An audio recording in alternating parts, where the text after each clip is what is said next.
Once again, ladies and gentlemen, welcome to Punta Cana.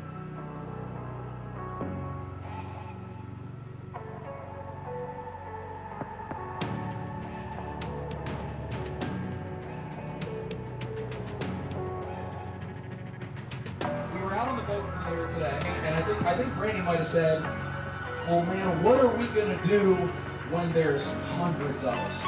And I looked at him and said, the boats are only getting bigger. For the top 100 roofing companies in the United States, had us at number 61, so that's awesome.